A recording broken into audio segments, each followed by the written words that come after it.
Dahil tayong mga small creator lamang magtulungan dahil hindi tayo papansin sa mga famous creator na. Kaya kayong mga small creator, magtulungan tayo. Nakakatamad talaga ang mag-content creator na wala namang like, walang heart yan. Pero bakit ako hihinto? Simula ang mga malaking big creator, mga content creator, di ba dito din sa small creator? Kaya lalaki tayo kung magtulungan tayong mga maliliit na content creator. Standby ka nga doon sa mga big creator. Napansin ka ba? O di ba hindi rin? Kaya dito ka naman sa small content creator din, mapapansin din kita. Anong ginagawa mo? Kaya tapusin mo yung video ko para may organic engagement ka. Sa lahat ng mga followers ko dyan, mga maring, kung mahilig ka mag-online shopping, si Mami Lads mayroon din. Kaya sa link ko kayo bibili. Mayroon akong TikTok, Timo, Shopee. Kaya doon maraming mga promo na pagpilian nyo. Kung hilig nyo pakulor sa buklong tulad ni Mami Lads at matibay, doon na sa yellow basket ko, makapili kayo. Marami doon pagpilian ninyo na barato pa.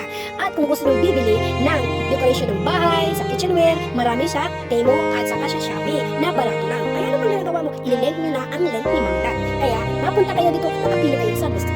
Kaya anong hinihintay nyo? Tapusin yung video ko, mag-engage tayo, magtulungan tayo, at kung bibili kayo sa online shopping, kay Mami Lads na kayo dahil nandoon na lahat ang gusto nyo.